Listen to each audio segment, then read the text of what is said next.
Hello everyone, it's Jamal Thomas. Welcome to the Progressive Soapbox.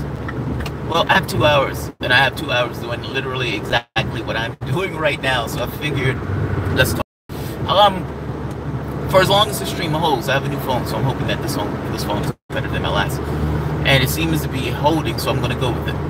I want to talk about one thing, and it has to do with the anonymous I Am the Resistance that was written by an anonymous op-ed in the New York Times. Now, for those of you who don't know what I'm talking about, somebody who was supposedly a senior person in the Trump administration is, you could say, a fourth rail. They're working against Trump.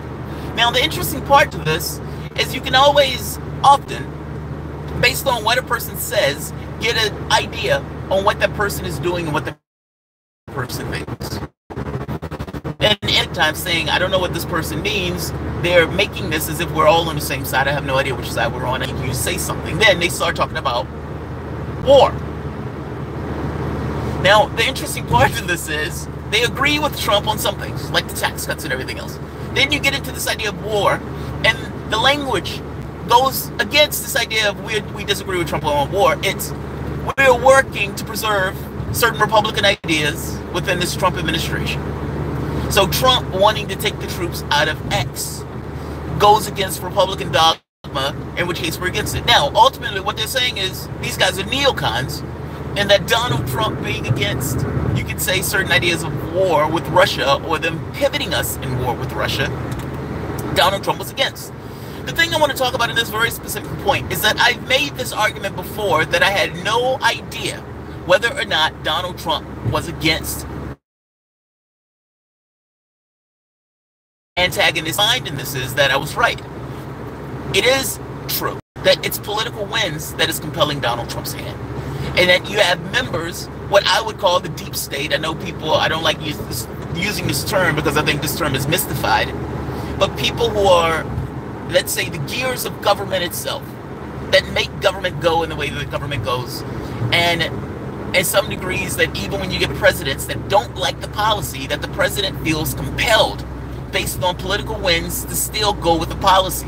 So Donald Trump, maybe not necessarily wanting to bomb Syria, but must bomb Syria because they said that there was a chemical strike that was attributed to Bashar al-Assad, even though Donald Trump knows that this could bring on Armageddon. Doesn't matter what Donald Trump thinks, doesn't matter what Donald Trump wants. Donald Trump is going to bomb Syria because all the political winds tell Donald Trump that he needs to bomb Syria.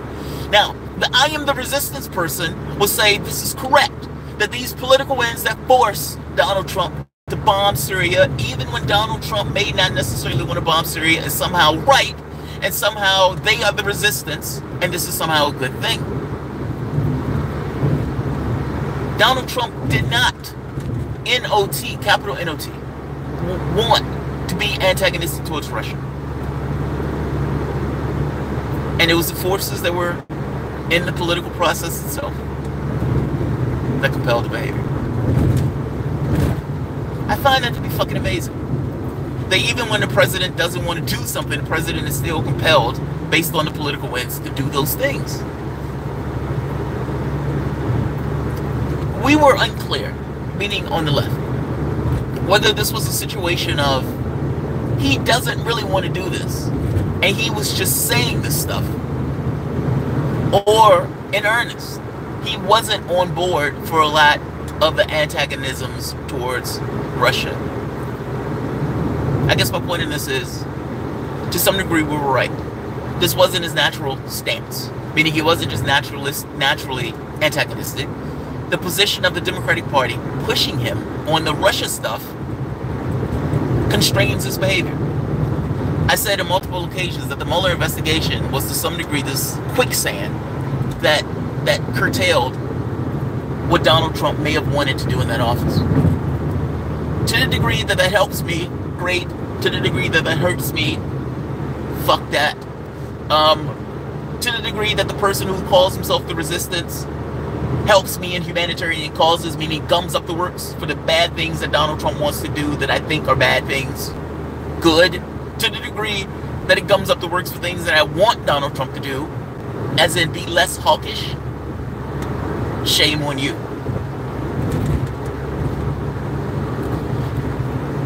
This is not schoolboy politics where there are clear defined sides of the left and the right. I guess that's what I'm trying to get across.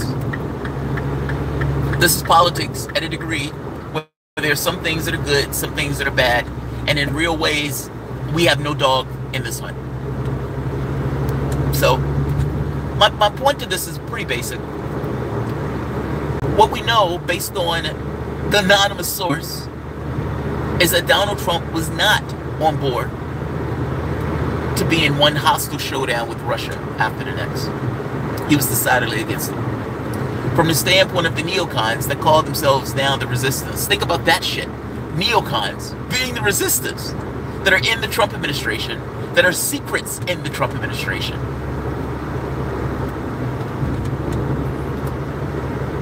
Those guys are now the resistance. Isn't that fucking Orwellian? Isn't that Orwellian? Alright guys, I'm gonna end this here because I'm on the road. I did think that part was interesting though. Only because we didn't know beforehand whether or not this was Trump's natural inclination or whether this was kind of a political gimmick.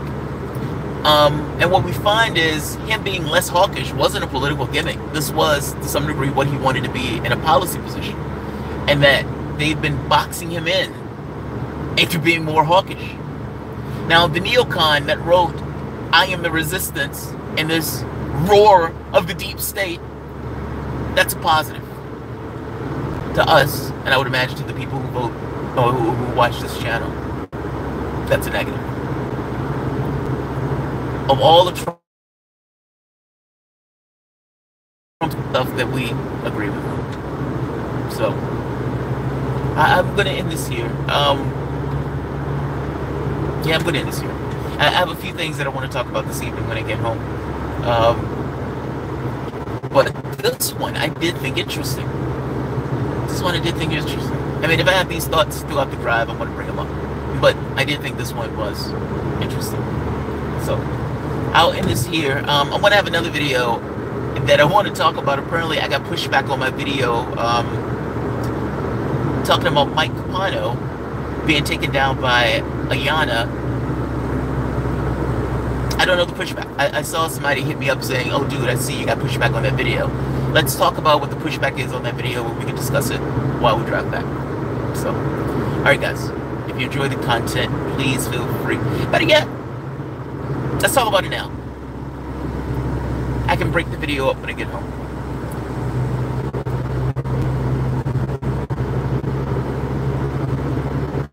Don't buy don't buy what that one's about. No, we'll talk about Lego. This seems dangerous. Not dangerous, but you know what I mean. Yeah, I'm driving. Alright, I'll end this here. I'll talk to you guys in a few, or if I have just other brain stuff. The engagement is not necessarily going to be great because I'm on the road, but if I'm thinking about something, I'll see you. Thanks, guys.